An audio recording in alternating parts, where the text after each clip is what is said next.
oyentes. Mm, Bueno, muy bien. Buenas tardes. Ahora ya empezamos a grabar nuestra clase. El día de hoy vamos a desarrollar el contenido de lípidos. Este material, con el material de referencia que ustedes tienen, el de blanco de la octava edición, está en el capítulo 5, entre las páginas 75 y 95. Entonces, para que ustedes sepan de dónde está extraído este material de manera resumida que estamos viendo o que vamos a desarrollar en nuestra clase de hoy, están en ese material de referencia. Profe, Sí, te ¿será que escucho. me podrías repetir, por favor? Sí, está en nuestro material de referencia, el libro de blanco, en el capítulo 5, de la página 75 a la página 95. Entonces, ese es nuestro material de referencia de este capítulo. Gracias, profe. Muy bien, iniciamos entonces. Hablamos de características generales de los lípidos. Estos compuestos biológicos están presentes tanto en animales como en vegetales. En todos ellos están presentes como constituyentes ácidos orgánicos monocarboxílicos que reciben el nombre de ácidos grasos.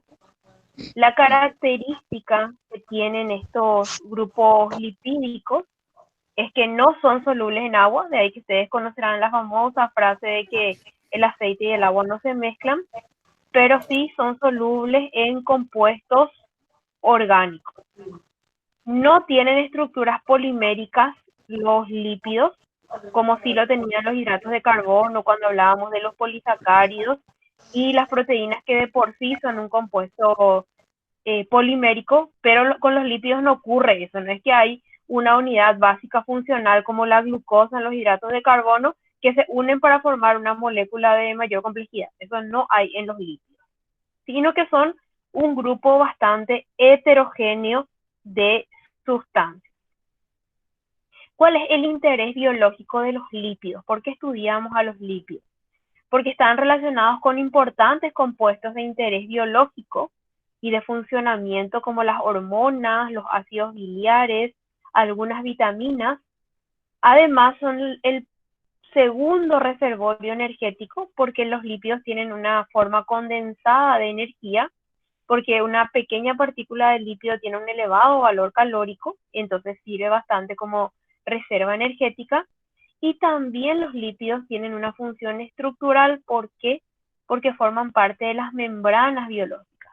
Cuando ustedes estudiaron en biología la membrana celular, que es la membrana biológica, probablemente habrán escuchado el nombre de la bicapa lipídica. Entonces, esos Sí. lípidos son constituyentes de la membrana celular, de la membrana de cada una de nuestras células. ¿Cómo clasificamos a estos lípidos? Podemos tener lípidos simples y los vamos a ir viendo, que pueden ser los acilgliceroles, ya vamos a ver de dónde viene esa palabra y de dónde viene el famoso nombre que solemos escuchar, que son los triglicéridos. Y las ceras, ambos son lípidos simples. Y en lípidos complejos podemos conocer a los fosfolípidos, a los o glucolípidos y a las lipoproteínas. Y un tercer grupo que se conoce como sustancias asociadas a los lípidos, entre los cuales están los terpenos, los esteroles como el colesterol, que es el que vamos a estudiar, y las vitaminas que son liposolubles, es decir, que necesitan presencia de lípidos para que puedan ser absorbidas y utilizadas por el organismo. Al colesterol también se le llama ciclopentano perhidrogenantreno, ¿verdad? En realidad, el colesterol deriva de ese compuesto, o sea, tiene Pero, el origen a partir de ese compuesto. o sea, Muy bien, te aprendiste el famoso nombre del colesterol. sí, aprendí. Bueno, uno de los principales componentes, como habíamos hablado, de los lípidos y sobre todo de los lípidos simples, son los ácidos grasos que se van a unir a una molécula de alcohol. ¿Qué características tienen estos ácidos grasos? Y son diferentes para los lípidos que están presentes en los animales y para los lípidos que están presentes en los vegetales. Cuando estos ácidos grasos están presentes en los animales, principalmente son monocarboxílicos, es decir, que tienen solamente un enlace simple, o sea, tienen una cadena lineal, tienen número par de átomos de carbono. Esa es una característica de estos ácidos grasos. Pueden ser saturados o pueden ser insaturados dependiendo de qué ácido graso estemos hablando. Y los más abundantes son los que tienen cadenas de 16 y de 18 carbonos. Normalmente están en números pares. En el caso de los vegetales, se encontró que en algunas semillas, sobre todo las que tienen un elevado contenido lipídico, tienen ácidos grasos cíclicos, es decir, formando ciclos.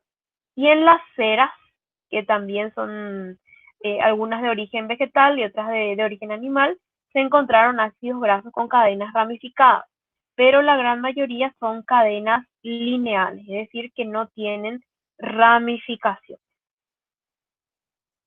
¿Qué propiedades tienen estos ácidos grasos? Que es importante que los podamos conocer para entender un poco el comportamiento físico de algunos lípidos. En cuanto a la solubilidad, sobre todo hablamos de solubilidad en compuestos orgánicos, cuanto más larga es la cadena de un ácido graso, es menor su solubilidad. En cuanto a su punto de fusión, cuanto más larga es una cadena, también más elevado es su punto de fusión. Por eso que los ácidos grasos que están entre 2 a 8 carbonos en su estructura tienden a ser líquidos. Pero cuando ya tienen un mayor número de carbonos, 10 en adelante, ya los ácidos grasos están presentes en estado sólido. Y ya se necesita un mayor punto de fusión para que estén en el estado líquido. Y lo mismo pasa con el punto de ebullición. A mayor longitud de la cadena, también se necesita mayor temperatura para que puedan pasar al estado gaseoso, para que puedan ebullir. Y empezamos a hablar de los lípidos simples. El principal grupo de lípidos simples de interés biológico son los acilgliceroles. ¿Qué son químicamente los acilgliceroles? Son ésteres. Si ustedes recordarán de química orgánica, hablamos de un éster cuando tenemos un oxígeno que está unido a dos grupos funcionales distintos. En este caso, como están viendo en el ejemplo de nuestra figura que está en el lado derecho, tenemos los oxígenos que unen por un lado, en esta parte rosada, lo que es un alcohol llamado glicerol, compuesto por 3 carbonos, unidos a ácidos grasos, que es esta fracción que vemos aquí abajo en un color verde. Y de aquí viene el nombre de acilglicerol. El nombre acil o la palabra acil viene de ácidos grasos y glicerol viene porque estos ácidos grasos están unidos a un alcohol en particular llamado glicerol o glicerina, y por eso viene la palabra acilglicerol.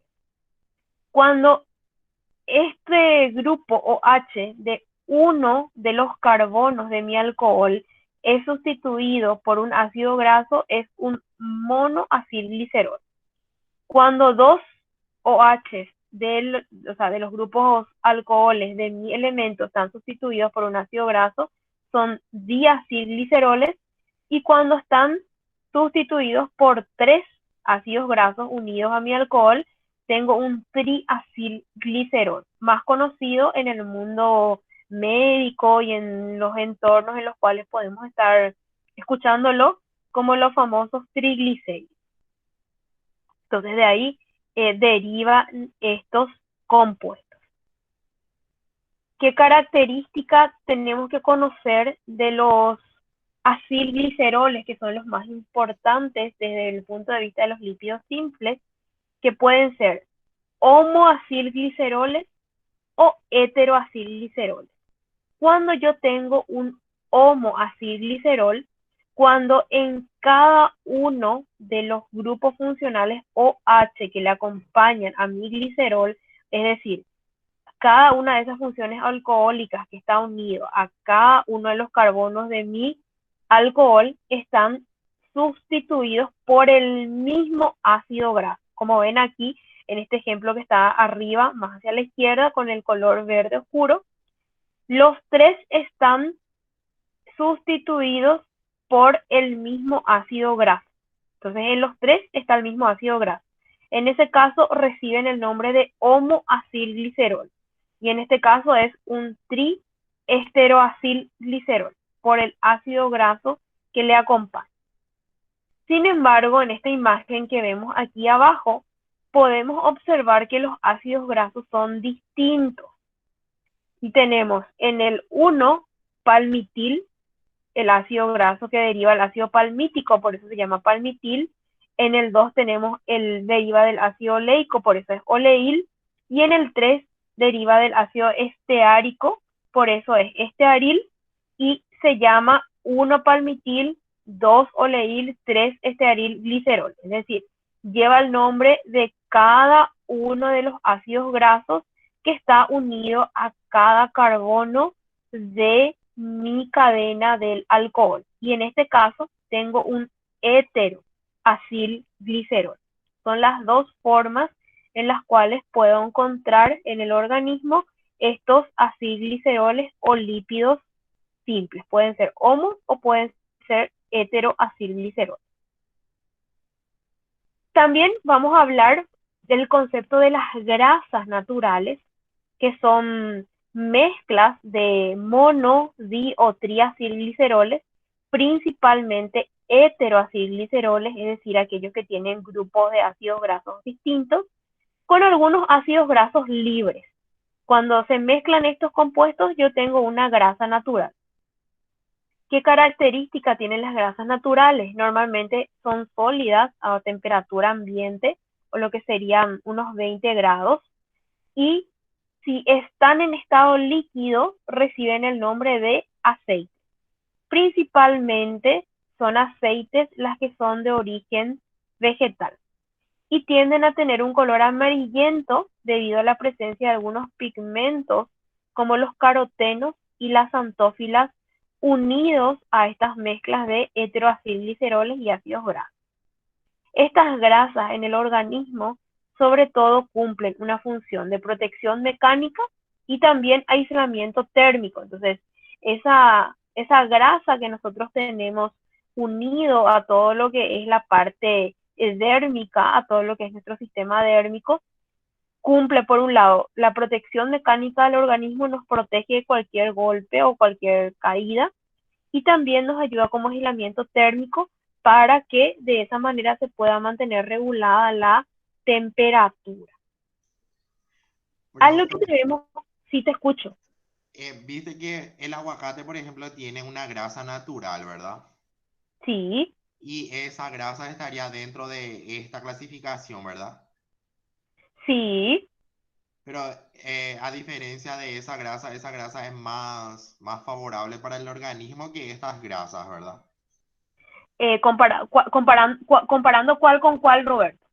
Y por ejemplo, los aceites líquidos, o sea, el color amarillento que tienen, o sea, lo que vos estás explicando, ¿verdad? Que está en estado líquido, por decirlo así. Y comparado con el aceite del aguacate, o sea, con la grasa natural del aguacate. O sea, el aguacate sería mejor, creo. En realidad lo que varía, o no sé si llamarle mejor o no, pero sí que cumplen propiedades distintas. Eso sí es una diferencia. Y en el caso particular de los aceites, cuando ya hablamos de un aceite que pasó por un proceso industrial, es decir, un aceite que tenemos en la cocina, que se utiliza para cocinar, de girasol, de oliva, de soja, de lo que sea, ya pasó por un proceso de industrialización. Entonces ya tiene un mayor, se le llama mayor grado de refinamiento o refinería de lo que es mi ácido graso, entonces no tiene las mismas características de naturalidad que tendría consumir el ácido, el lípido o el acilglicerol, porque que esté presente en el aguacate que está comentando, porque el origen y el procesamiento influye también en las características de cada uno de estos diferentes lípidos. Eso también para tener en cuenta, y ahora vamos a hablar de un caso que es el caso de la margarina, que yo siempre comento de que es mejor desde el punto de vista alimentario consumir manteca que consumir margarina, que ya es una hidrogenación de un aceite, que ahora justamente vamos a hablar enseguida de eso.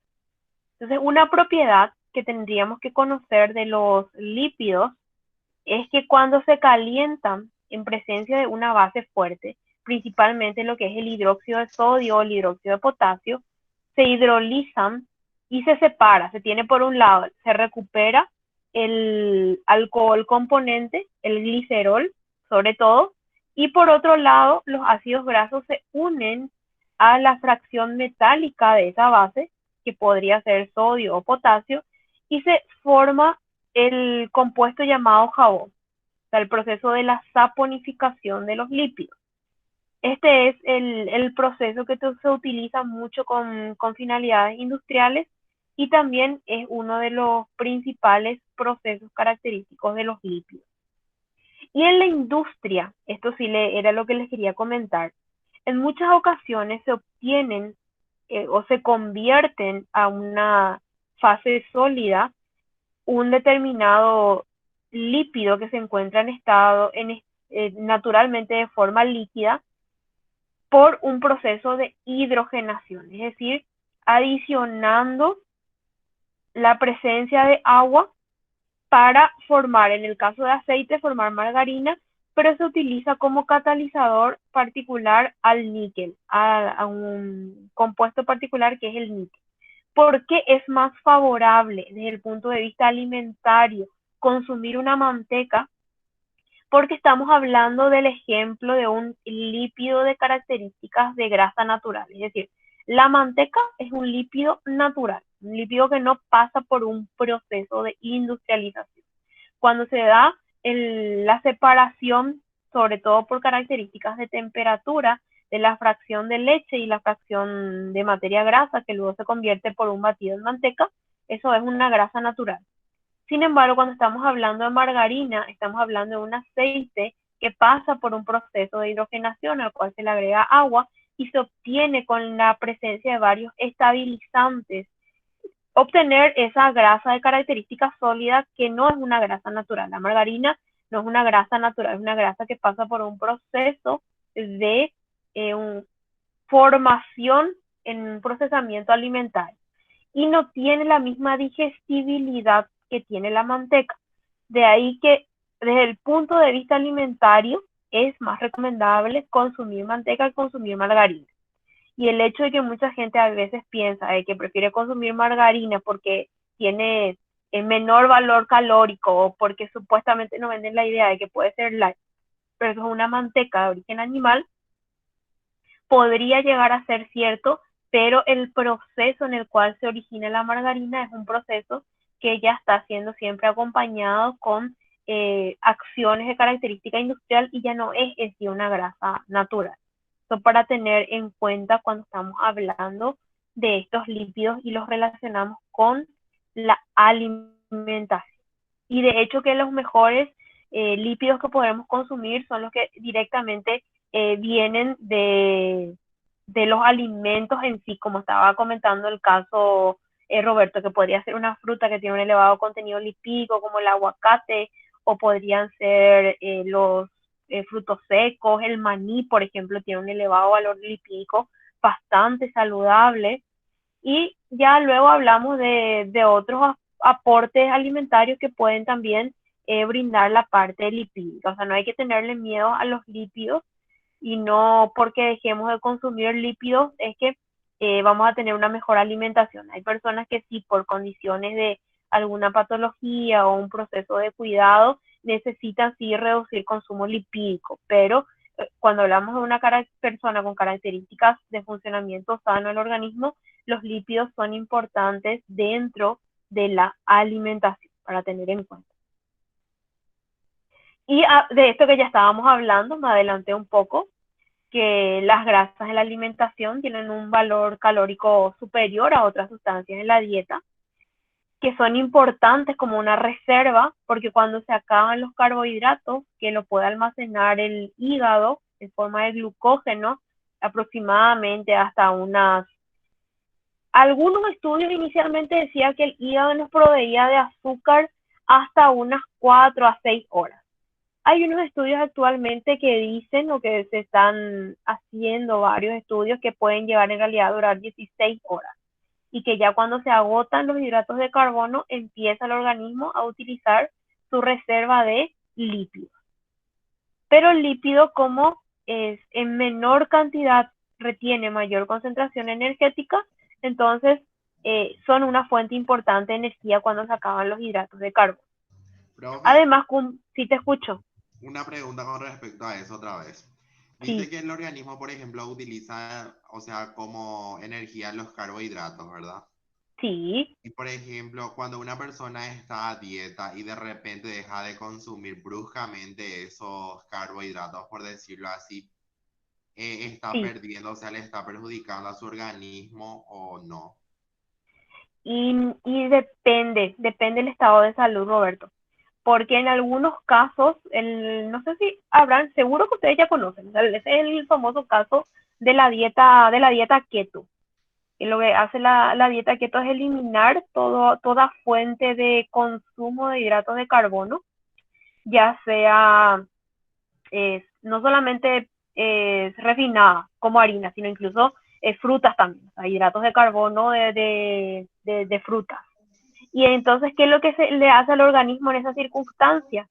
Se le fuerza a que empiece a consumir su reserva energética de lípidos. Pero eso siempre se tiene que acompañar de un correcto acompañamiento y está en función a las características del organismo de cada una de las personas. Hay personas que sí lo pueden hacer. Y que incluso van a haber nutriólogos, nutricionistas que sí le podrían recomendar a algunas personas, pero hay algunos que no tienen las condiciones para llevar adelante ese tipo de alimentación. Entonces, termina siendo una característica o una decisión en función a las características de cada uno de los organismos también.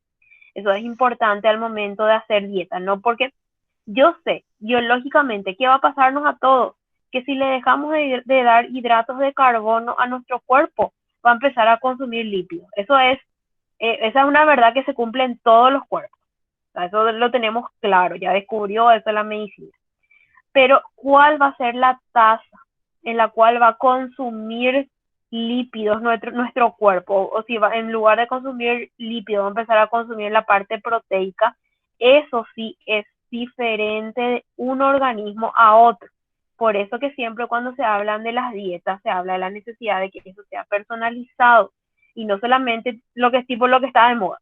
¿Qué está de moda hoy en día? Aparte de todo lo keto que está pasando de moda, lo que se relaciona con los últimos descubrimientos del ayuno intermitente. Y seguramente que habrán escuchado ya de todas las propuestas de que antes se hablaba de que había que comer cada 2 o 3 horas para mantener el sistema metabólico, y hoy se habla de que con que podamos consumir en una franja de 6 horas y después estar sin consumir para que el cuerpo pueda asimilar todo eso que consumió en las 6 horas, es lo más nuevo que se está descubriendo y se está planteando desde el punto de vista de medidas dietéticas o medidas alimentarias. No, no le llamemos dietéticas, llamémosle alimentarias.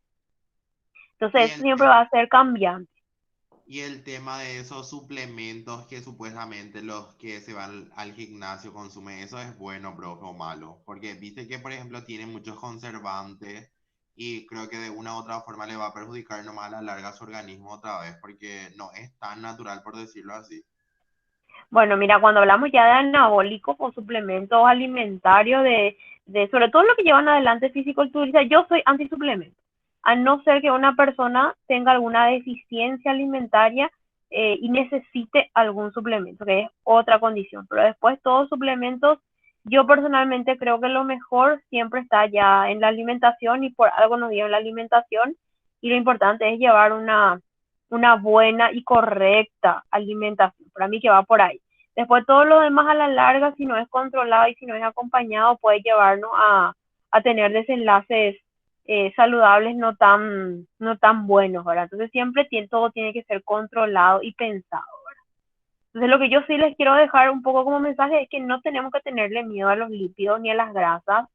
es muy importante la función alimentaria que cumple este grupo de molécula biológica. Entonces lo que hay que saber es consumirla con suficiente inteligencia, es decir, una cucharadita de un aceite acompañando a las principales vitaminas que son liposolubles, como las que están en los vegetales, los que tienen pigmento verde, es algo saludable y algo bueno. Ahora que se coman unas 12 tortillas fritas, ya es otra decisión alimentaria. Entonces, también hay que saber cómo hacer un correcto consumo alimentario cuando hablamos de este grupo de macromoléculas a tener en cuenta. Por otro lado, tenemos las ceras. Las ceras principalmente se encuentran en los vegetales, también son ésteres de alcohol, pero principalmente ya van a estar sustituidos por ácidos grasos superiores, es decir, de cadenas de incluso hasta 50 carbonos cada ácido graso. Estas ceras son sólidas a temperatura ambiente, son insolubles en agua y en los vegetales tienen una función de protección.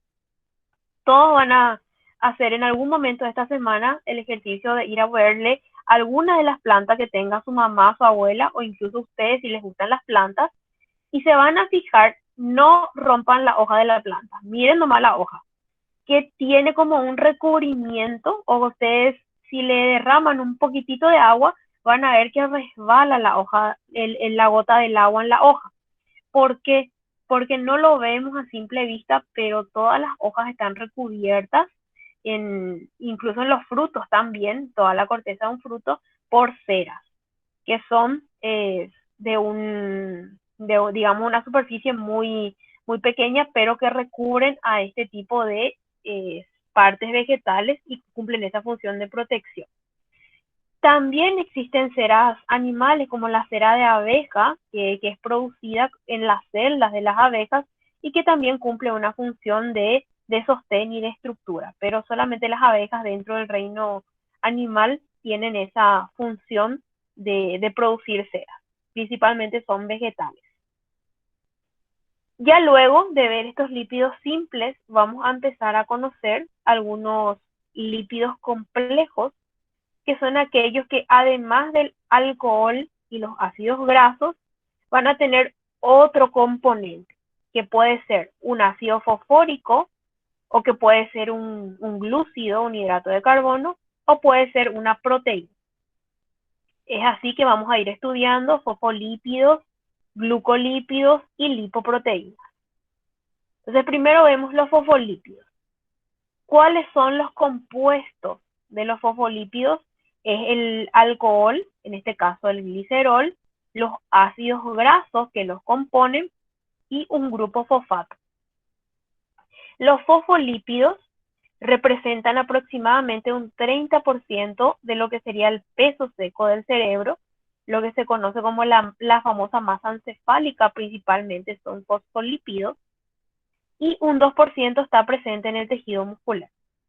Estos fosfolípidos podrían ser glicerofosfolípidos cuando están asociados al alcohol llamado glicerol, o esfingofosfolípidos cuando están unidos al alcohol llamado esfingol. Y ahora les voy a mostrar. Este es un glicerofosfolípido. Ahí ven el glicerol o glicerina, el alcohol que tiene 3 carbonos, los ácidos grasos y el grupo fosfato. ¿Dónde principalmente están los glicerofosfolípidos? En la membrana celular. Son constituyentes de membrana celular. Ejemplos de glicerofosfolípidos son la fosfatidilcolina, a la que se le llama también lecitina, o la fosfatidiletolamina o cefalina, o la cardiolipina, que todos son componentes de membrana celular, o en el caso de la cardiolipina, membrana mitocondrial. ¿Ves? Tienen una función de formar parte de las membranas celulares, los glicerofosfolípidos. Después tenemos los esfingofosfolípidos. Como ven, tienen el esfingol o esfingosina como el alcohol que constituye a este lípido, formados también o unidos también a ácidos grasos y a un grupo fosfato. ¿En dónde está en dónde se encuentran los 5 fosfolípidos? En la vaina de mielina del tejido nervioso. Estos lípidos complejos son súper importantes porque recubren toda esa vaina de mielina en la cual se encuentra, donde hacen sinapsis, donde hacen uniones las neuronas, y son importantes para la transmisión de los impulsos nerviosos. Entonces, la función de los esfingofosfolípidos es constituir parte de la membrana del tejido nervioso y los glíceros dentro de las membranas celulares. Ambos tienen un grupo fosfato y este ya es un lípido complejo. Luego tenemos los plasmalógenos, que son también glicerofosfolípidos, que tienen el grupo glicerol, como están viendo aquí, tienen el ácido fosfórico, tienen el ácido graso y tienen una base nitrogenada, que podría ser colina o podría ser etanolamina. Los plasmalógenos están en membranas celulares, musculares y nerviosas. Entonces, característica de los plasmalógenos es que están también en membranas celulares, pero del tejido muscular y del tejido nervioso. Entonces, esa es la característica de este tipo de glicerofosfolípido, que es un glicerofosfolípido otra vez específico. Luego tenemos los glicolípidos, en el cual yo tengo un lípido que va a estar unido a un grupo glicósido, a un grupo de hidratos de carbono, y también son componentes de membrana. ¿Cuáles pueden ser glicolípidos? Y pueden ser los cerebrósidos y pueden ser los gangliósidos. Los cerebrósidos son aquellos glicolípidos en donde tengo como alcohol el esfingol unido a un ácido graso y unido a una galactosa, a un monosacárido. Sin embargo, los gangliósidos tienen el esfingol, el alcohol esfingol, tienen los ácidos grasos y tienen más de un solo monosacárido, ya tienen una cadena de monosacáridos unidos entre sí y son de mayor complejidad los gangliósidos. Ambos también están dentro de las membranas celulares. Yo me acuerdo que también me decían que los gangliósidos, por ejemplo, o sea, tienen los grupos de azúcares y más un grupo de ácido siálico, no sé qué verídico puede Sí, ser eso. En reemplazo de una, ¿cómo era? Me olvidé. sí, Eh, el de ácido una siálico, inosina. el ácido siálico está presente en los gangliósidos, reemplazando a uno de los grupos funcionales. Puede reemplazar al hidroxilo o puede reemplazar a otro dependiendo de cuál es mi cadena de hidratos de carbono. Pero la característica justamente que tenemos que diferenciar entre cerebrósidos y gangliósidos es la cantidad de hidratos de carbono. Los cerebrósidos tienen un monosacárido, y los gangliósidos ya tienen una cadena de monosacáridos unidas unas con otras. Eso es lo que diferenciamos y tenemos en cuenta en relación a los glicolípidos, así como está comentando también Roberto. Y luego tenemos a las lipoproteínas, y acá vamos a recordarnos un poco si alguna vez alguno de ustedes se realizó un perfil lipídico o vio el perfil lipídico de algún conocido, o incluso no sé si ya llegaron alguna vez a estudiar todo lo relacionado a perfil lipídico, el famoso HDL, LDL, lo que le llamamos normalmente la grasa buena o la grasa mala, son conceptos de lipoproteína. Es decir, estamos hablando de la unión de lípidos con proteínas. Y las lipoproteínas principalmente tienen funciones de transporte, es decir, se encargan de llevar sustancias de un lugar a otro dentro del organismo. ¿Y cuáles pueden ser las proteínas, estas lipoproteínas? Profe, Sí, te escucho. ahí en la imagen, esas cositas rojas que son, ¿qué representan? Porque la buena Den- no tiene y las malas sí tienen. es, en realidad, aquí lo que estamos viendo más que nada es el tamaño. Y son proteínas. Son distintos tipos de proteínas, son Ariel. Acá, no sé si se fijan que tenemos este que parece tipo un rulito, que es de color violeta, es una Sí. proteína, los azules también son proteínas, y Ah. los rojitos también son distintos tipos de proteínas. Entonces, Hay otra cosa, otra pregunta que tenía también, profe, es que veo tu clase y no me imagino cómo va a ser el examen. ¿Qué nos vas a preguntar en el examen? Eso es cierto. Me y yo, interesa eso, yo les profe. puedo, Es muy concreta, tus clases son muy concretas, pero al mismo tiempo son muy abstractas, en el sentido de cómo vas a hacer un examen sobre esto. Así tipo, me divago, pienso en cosas. por ejemplo, te preguntaría de lo que ya hablamos, pero esto todavía no hablamos. Vamos a uno que ya hablamos. Si estamos hablando de lípidos complejos, te preguntaría, ¿es la presencia de... A ver, mira, voy a buscar un ejemplo, voy a formular un ejercicio. La presencia de ácido fosfórico unido a un lípido me forma un fosfolípido, me forma un glucósido, me forma una lipoproteína o me forma un colesterol. Fosfolípido. Me forma un fosfolípido. Entonces, está relacionado a entender más que nada los conceptos, lo que yo les podría preguntar en el examen. O otro, esperen, acá.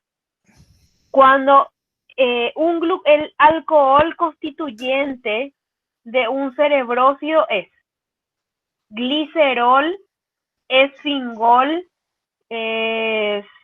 estearol o otro. O sea, esos son ahora ejemplos que me vienen a la cabeza. ¿Y cuál es el constituyente? ¿Cuál es el alcohol constituyente de un glucolípido o un glicolípido? Esfingol. Cocina. El esfingol o esfingofin. Igual, son los dos son nombres sinónimos. Entonces, eso es lo que ustedes deberían de conocer cuando se les pregunta para lo que sería la evaluación. La evaluación no es muy complicada porque lo que busca es que ustedes tengan los conocimientos básicos en relación a estas biomoléculas. Pero siempre nosotros hablamos de todo lo que es también las implicancias con la salud del estudio de estas determinadas biomoléculas. Entiendo, gracias, profe. Perfecto. Bueno, entonces ahora le vamos a ver a las lipoproteínas, que ya hablamos de que tenían función de transporte. Las lipoproteínas de mayor tamaño, es decir, que miden 1000 nanómetros aproximadamente, se llaman kilomicrones. Los kilomicrones, ¿qué transportan?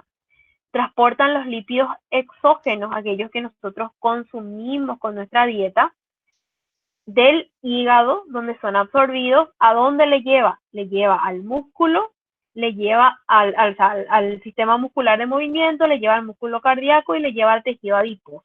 Entonces, de eso se encargan los kilomicrones. Después tenemos las lipoproteínas de muy baja densidad, que ya tienen un tamaño menor, las que se le conocen con las siglas VLDL, por su nombre en inglés, que van a transportar los lípidos que se forman en nuestro hígado, ¿hacia dónde? Hacia los tejidos periféricos, como el tejido muscular y el tejido adiposo. También transporta lípidos dentro del propio organismo. Después tenemos el LDL o la lipoproteína de baja densidad, que lleva colesterol o transporta el colesterol a todo el plasma sanguíneo de diferentes zonas del organismo. Y todas estas lipoproteínas llevan el nombre supuestamente de lipoproteínas malas. ¿Qué pasó? Se le llama a veces en los estudios o médicamente como lipoproteínas malas. ¿Por qué? Porque se encargan de hacer la movilización de las proteínas dentro del organismo. Entonces, si yo tengo presencia de valores elevados de una de estas formas de lipoproteínas en sangre, me está indicando de que yo estoy teniendo lípidos en sangre, es decir, que mis lípidos se están movilizando a nivel sanguíneo, lo cual cuando yo tengo un periodo de ayuno no debería ocurrir en valores muy elevados y pueden estar asociados a diversos factores de patología. Por de ahí viene el nombre de que esto se les considera como lipoproteínas o grasas o nivel de graso malo dentro del organismo. Y después tengo ya la lipoproteína que se le llama la buena, supuestamente la HDL o la lipoproteína de alta densidad, que es la que remueve el colesterol, quita el colesterol. ¿De dónde? De todo el tejido periférico, puede ser tejido muscular, tejido adiposo, y lleva ese colesterol que está por demás en esos tejidos al hígado para que lo pueda metabolizar y los pueda expulsar. Todos tenemos presentes todas las formas lipoproteicas porque son constituyentes naturales de nuestro organismo. Lo importante es tener un correcto balance, una proporción que sea adecuada dentro de nuestros organismos. Entonces, cuando no se respetan esas proporciones porque hay algún tipo de desbalance dentro de nuestro organismo, es que hablamos de que estas lipoproteínas de baja densidad pueden tener algún tipo de función o nos pueden dar la información de que algo no está funcionando bien dentro de nuestro organismo. Y estas son las lipoproteínas. Recuérdense, esto sí es súper importante. Las lipoproteínas cumplen función de transporte, se encargan de transportar. Sin embargo, los fosfolípidos y los glucolípidos tienen función estructural. Algunos celulares, otros desde el punto de vista de la vaina de mielina, otro de membrana muscular, pero son estructurales los glucolípidos y los fosfolípidos. Las lipoproteínas tienen función de transporte, es decir, transportan los lípidos dentro de nuestro organismo, para identificar funciones de los lípidos complejos. Y luego tenemos alguna sustancia, acá está el que le encanta a Roberto, algunas sustancias que están asociadas a los lípidos, que no son lípidos en sí, pero se las asocian por algunas características químicas y funciones que cumplen. Y uno de ellos son los esteroles. Los esteroles se consideran sustancias asociadas a lípidos y derivan de este compuesto que es el ciclopentano perhidrofenantreno. Y de estos esteroles son como materia prima, que cuando el cuerpo necesita lo puede transformar en otros compuestos de interés biológico como el colesterol. El colesterol es un compuesto biológico bueno. Cuando está en exceso es que puede causar una enfermedad, que es la arteriosclerosis, que también estamos viendo en la imagen que está aquí a la derecha, que es cuando se adhiere el colesterol a las paredes de las arterias. Pero cuando yo tengo un buen nivel de colesterol o un nivel adecuado, cumple una función biológica. También estos esteroles que están como materia prima de reserva en nuestro organismo pueden convertirse en algunas hormonas sexuales o en ácidos biliares cuando es necesario, y también son precursores o previas a la vitamina D, que es una vitamina liposoluble.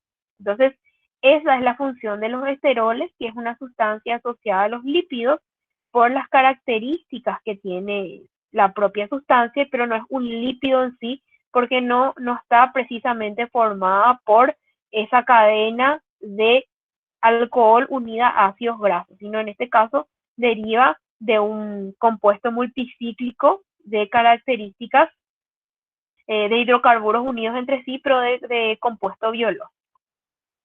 Y estas son principalmente la parte estructural que corresponde a los lípidos. Ya luego veremos la parte metabólica y cómo se da toda la parte de síntesis y de eliminación de exceso de lípidos dentro del organismo, pero esta es la clasificación del grupo de moléculas biológicas de los lípidos. si hay alguna pregunta, alguna consulta de lo que estuvimos hablando. No realmente, profe. O sea, O sea, no puedo decir que entendí, pero tampoco te puedo preguntar cosas sobre la clase como para entender. Dios, Profe, ahora no tengo que llorar ya porque voy a recursar. ay, Dios mío. ¿Dónde nos Bueno, escribimos, profe? tengo una consulta. Te escucho, O sea, Robert. los esteroles es o sea, es la misma cosa de esteroides o no. No, no, no, no, no, no. Los esteroides son otros compuestos. No es lo mismo. Los esteroides son, por el nombre entiendo que son como esteres mezclados con colesterol o algo por el estilo, ¿verdad? Sí, los esteroles son sustancias que son precursoras de otros compuestos. Porque Esos viste son que los ahora esteroles. estamos leyendo algo acá Y y dice esteroides que tipo también derivan del ciclo pentano per hidrogenantreno, ¿verdad? Y por eso nomás te sí, pregunté si sí, los esteroides también derivan, o sea, tienen la misma base química. Pero ¿qué características tienen los esteroides? Que directamente metabolizan a hormonas sexuales. ¿Por qué se toman los esteroides? Porque es un compuesto biológico que ayuda a crecer, o sea, al aumento de masa muscular a partir de una hormona sexual que hace que todos los hombres empiecen a crecer en la parte de la espalda. O sea, ensancha la espalda, aumenta tamaño de brazo, que eso le da mayor fuerza a todo lo que es la estructura de masa, y eso se origina o se forma en el organismo a partir del desarrollo de una hormona sexual. Y a eso, o para que se dé esa composición, se toman o se consumen normalmente los famosos esteroides, ¿verdad? pero eso, Y por sí, ejemplo, profe, va a afectar al cuerpo porque imagínate, porque es una hormona sexual y que vos estés utilizando en tu masa muscular es muy raro, creo. no, de que afecta, afecta porque lo que estás haciendo es desbalancear lo que tenés de manera natural. Es decir, ¿por qué afecta? Porque todos nosotros tenemos un sistema de regulación hormonal de acuerdo a nuestras características biológicas. Cuando se le está adicionando además, ¿qué es una característica de la composición de las hormonas sexuales en el ser humano?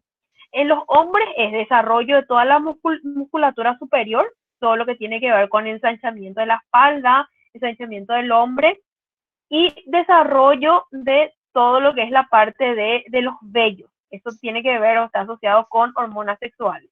Y en las mujeres con todo lo que es ensanchamiento de la parte de senos y la parte de cadera. Cuando nosotros suministramos mayor cantidad de estas hormonas al organismo, estamos desestabilizando lo que sería esa regulación normal del organismo.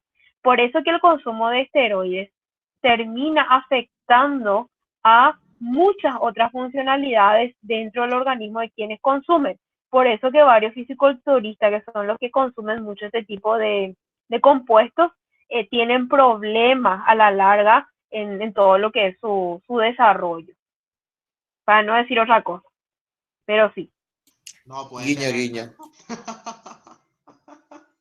No, incluso hay muchos problemas hormonales después que surgen en las personas en los hombres sobre todo, que consumen mucho la parte de esteroides. Y eso ya Profesora, está comprobado. Sí, sí, Ariel.